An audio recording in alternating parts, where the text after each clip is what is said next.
Em nome do Pai, do Filho, do Espírito Santo. Amém. São José, rogai por nós que recorremos a vós. Olá, sejam muito bem-vindos a mais um vídeo do canal. Meu nome é Maurício e hoje é o primeiro vídeo do quadro Resenha Católica, onde eu irei pegar obras, sejam literárias ou catequéticas, irei analisar à luz da fé católica. Então, hoje, como primeiro vídeo desse quadro, decidi começar pelo livro de Fyodor Dostoiévski, O Sonho de um Homem Ridículo. Livro esse escrito no ano de 1877 e descrito por Mikhail Bakhtin como um glossário do cinema de Dostoiévski. Pois bem, o livro não é muito grande, ele tem uma história que é pequena e que eu vou narrar-lhes agora. A história começa com o eu lírico.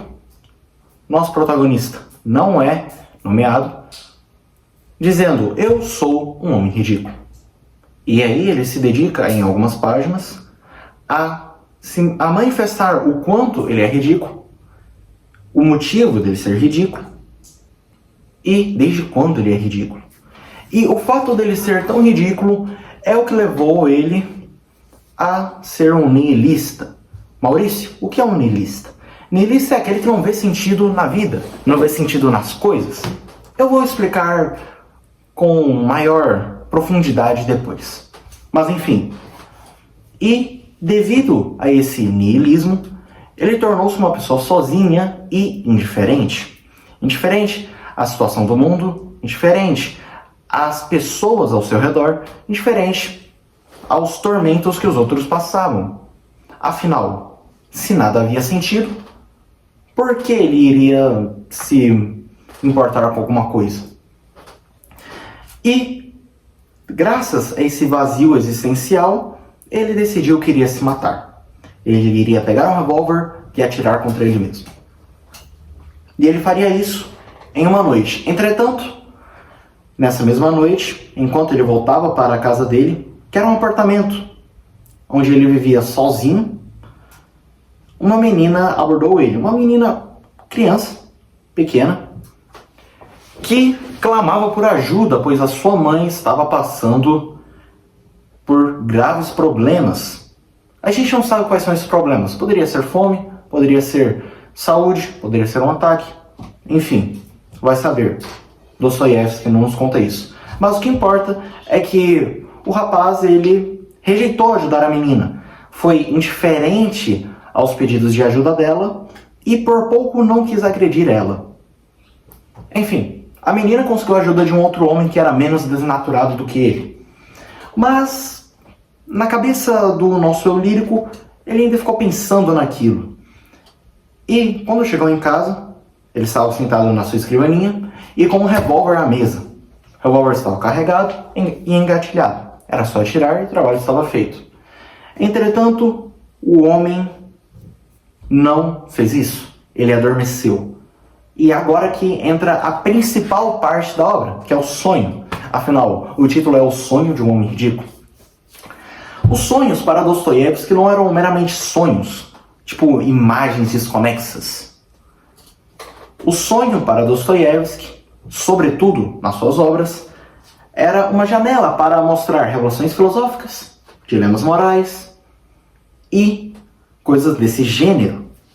Então, toda obra que você vai ver do Dostoiévski que tem um sonho, geralmente vão haver essas duas coisas, dilemas morais ou então revelações filosóficas. E nessa obra não é diferente, temos uma revelação filosófica ao invés de dilemas morais. E o sonho é o seguinte: no sonho ele cometeu suicídio, atirando contra o próprio coração, e logo em seguida foi enterrado.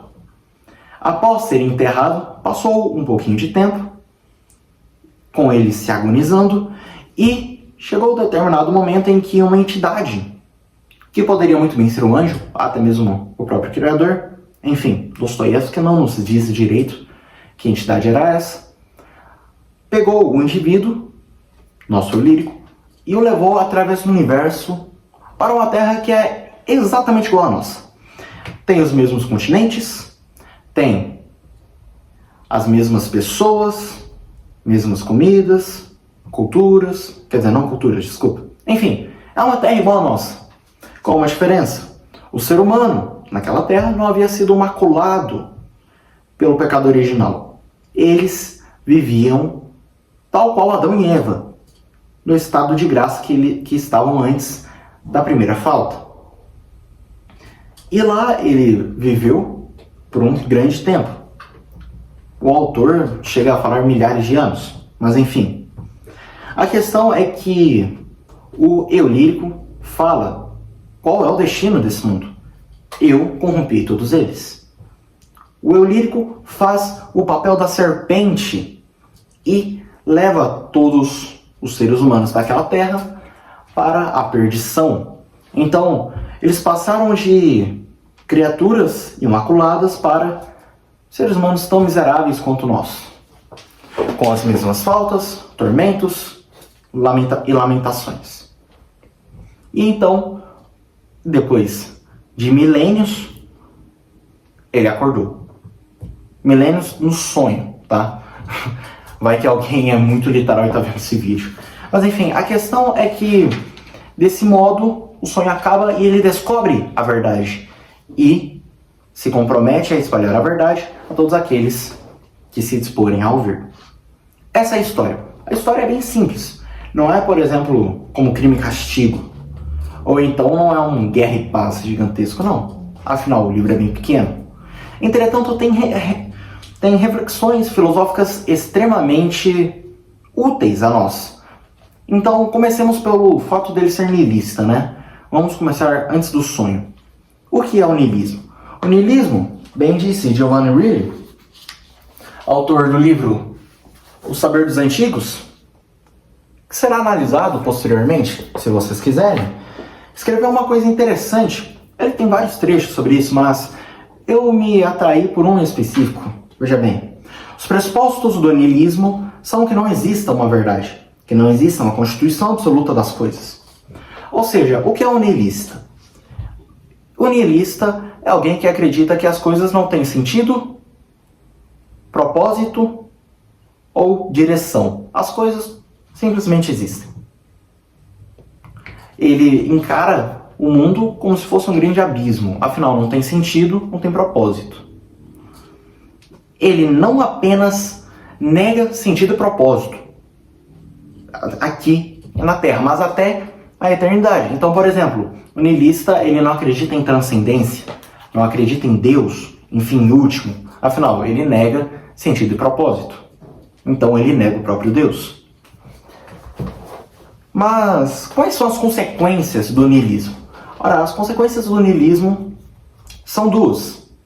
Duas que eu prefiro destacar. A primeira é que quando não se tem nada pelo que se viver, você acaba não vivendo. Maurício, como assim? O psiquiatra austríaco Viktor Frankl, no seu livro Em Busca de Sentido, salvo engano é esse o título, demonstra que o ser humano precisa de um sentido para viver. Ele precisa de um propósito. Então, o propósito é o combustível da sua vida. Então, por exemplo, um católico, por que ele vive? Ora, ele vive para servir a Cristo, servir a igreja com seu propósito cada um. Então, o padre ele tem um propósito X, o leigo Y, enfim. Iremos discutir sobre o propósito de cada estado de vida em outros vídeos sobre os sacramentos, que sairão posteriormente. Mas a questão é que o católico ele tem sentido e propósito para viver. E por isso, o católico tem uma vida melhor. Mas sem um propósito e sentido para viver, você não vai ter vontade de viver. O seu combustível vai acabar. Então, ao que isso leva? Ora, isso leva ao suicídio. Isso leva ao vazio existencial, à depressão profunda. Algo que, inclusive, Dostoiévski era profundo crítico. E a segunda coisa que eu acho importante ressaltar é que, nesse vazio existencial, as pessoas procuram algum sentido. E muitos encontram a fé católica. Então, por exemplo, um ateu. Um ateu geralmente é um niilista. Na maioria das vezes é um niilista. Afinal, ele está negando o sentido e o propósito de tudo, que é Deus. Então, veja bem. Quando não se tem propósito, você precisa de alguma coisa. Você precisa de alguma coisa para se agarrar, para ter sentido na sua vida. E aí muitas pessoas acabam optando por ideologias, como o liberalismo, conservadorismo, o próprio comunismo, ou socialismo, chame do que quiser. Mas enfim, a questão é que o ser humano, que tem um vazio existencial, não tem propósito na vida, ele pode acabar escolhendo um propósito que leva a caminhos errados, a ideais errôneos, ideias perigosas. Então, por exemplo, muitas pessoas podem tentar se agarrar a algum sentido indo para o comunismo, por exemplo, porque lá ele vai ter propósito, evidentemente um propósito que não é certo e que é finito. Ou seja, não é um propósito que vai realmente preencher a vida dele, igual a fé católica. Mas enfim, esse é o segundo grande perigo que eu queria falar. E depois de falarmos sobre o niilismo dele, agora falamos um pouquinho sobre o sonho.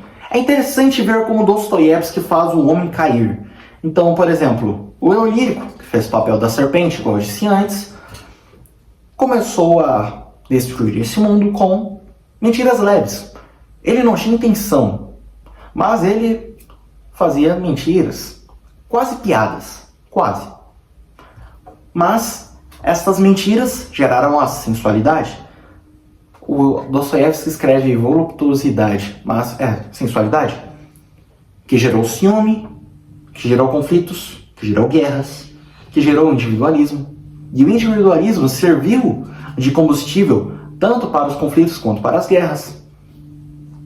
E o individualismo exagerado de querer colocar seu indivíduo acima de todos os outros fez com que surgisse a escravidão, né? Porque você queria impor seu indivíduo sobre os outros. E também a escravidão voluntária. Então o mundo caiu pela mentira.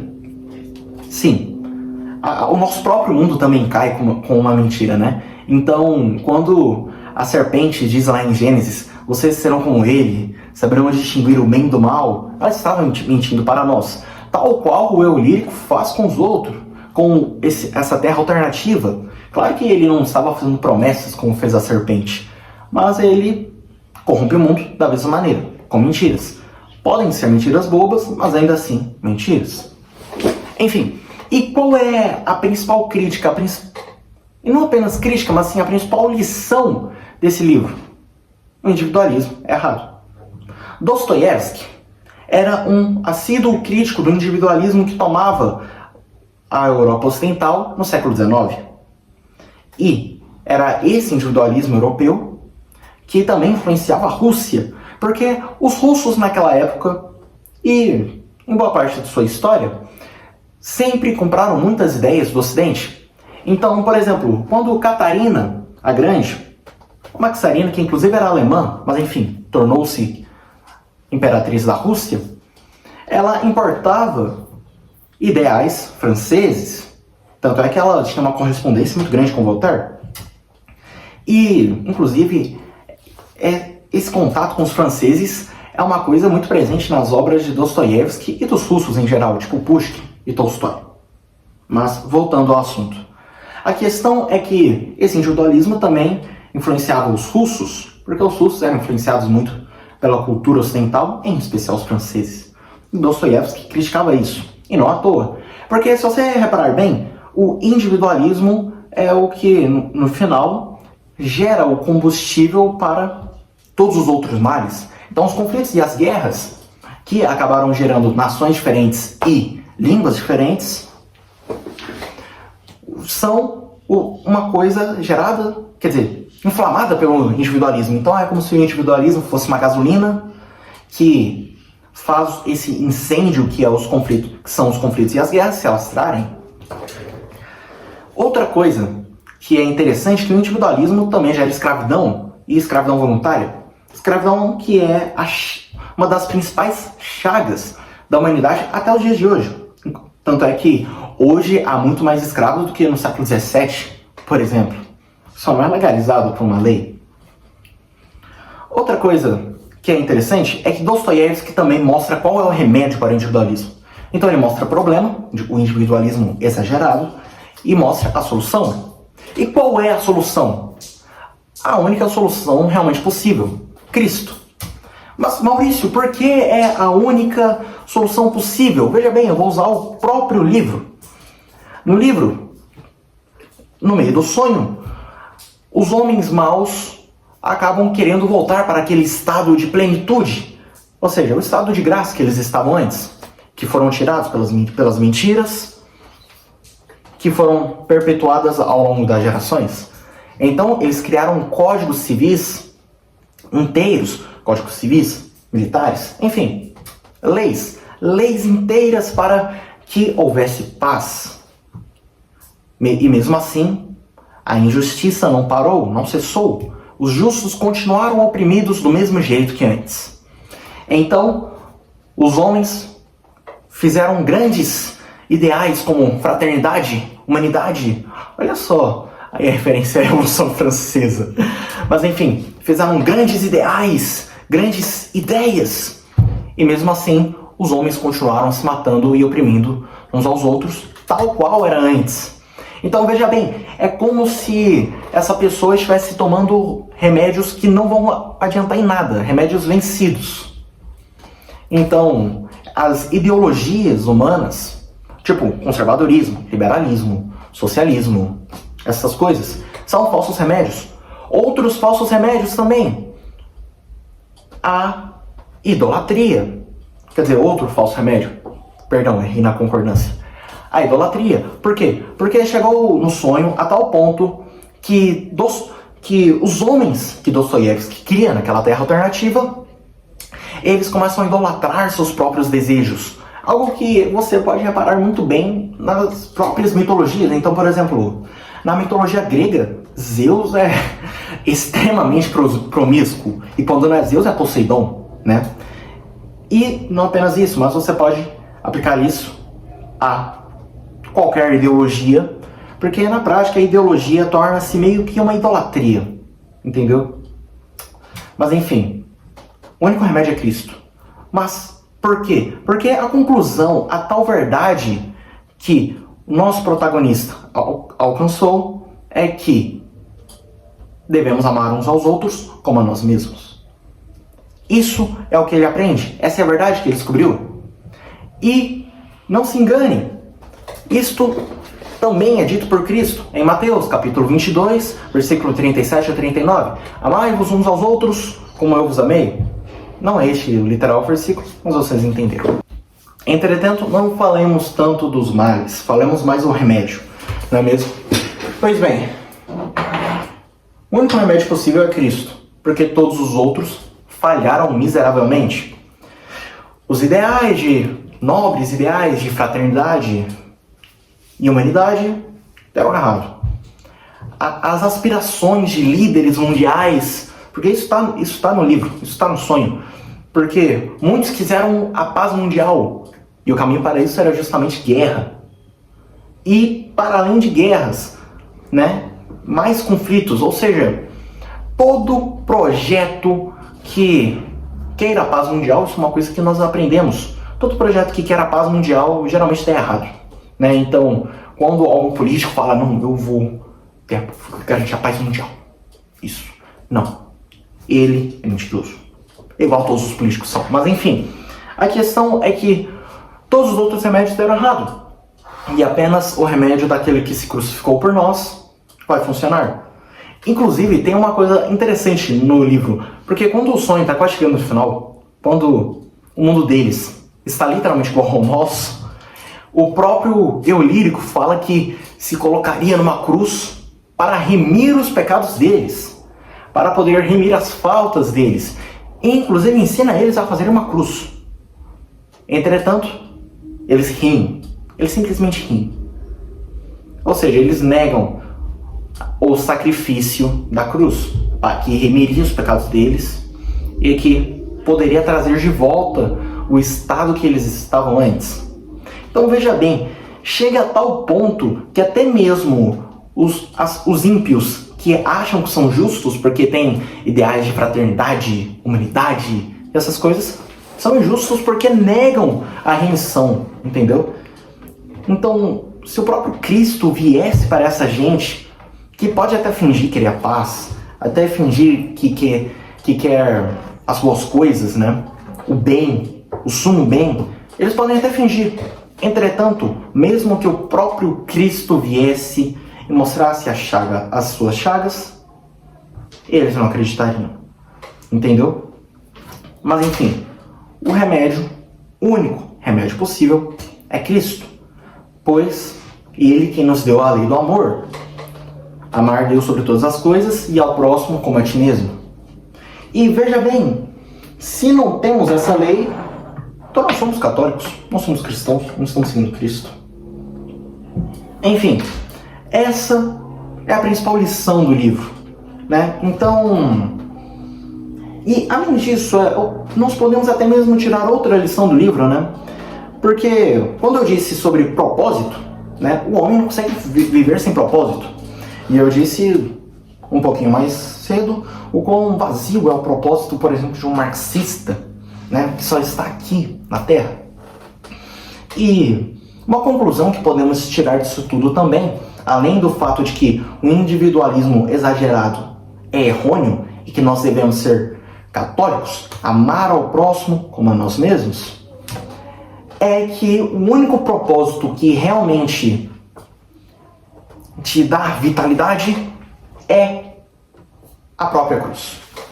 O próprio Cristo é a única coisa que pode nos salvar e que pode nos dar sentido verdadeiro na vida. Porque, veja bem, aqui não é um fim em si mesmo. Então, por exemplo, o marxista, o mundo ideal dele, mesmo que fosse possível, o que não é, iremos falar disso no próximo vídeo, ainda acabaria. Afinal, ainda existiria a morte, ele ainda iria acabar morrendo e parando de existir, afinal ele não acredita em Deus, né? Esse é o pensamento marxista. Mas agora, o fim do católico não está nesse mundo, mas em outro. Não vivemos aqui, mas para outro lugar. Então, como se fôssemos exilados, entendeu? Nós somos exilados de nossa pátria, que é o reino dos céus. E para lá, podemos voltar depois que este vale de lágrimas acabar para a gente, né? Então, a única coisa que confere realmente sentido eterno para uma pessoa é Cristo. A Igreja una, santa e católica. Enfim, essas foram as lições que eu tirei desse livro e o que eu consegui tirar do livro em geral. Se você tiver alguma outra interpretação deste livro, por favor, comente aí nos comentários. E caso você não consiga comprar o livro, entre em contato comigo pelo Instagram, que é o Apostolado Católico São José, para que a gente consiga arrumar um PDF ou arquivo EPUB para você ler. Porque eu tenho um arquivo aqui. Quem tiver meu número, peça também no WhatsApp e eu vou mandar. No mais, salve Maria, fiquem com Deus, que São José interceda por todos nós. Em nome do Pai, do Filho e do Espírito Santo. Amém. Até a próxima.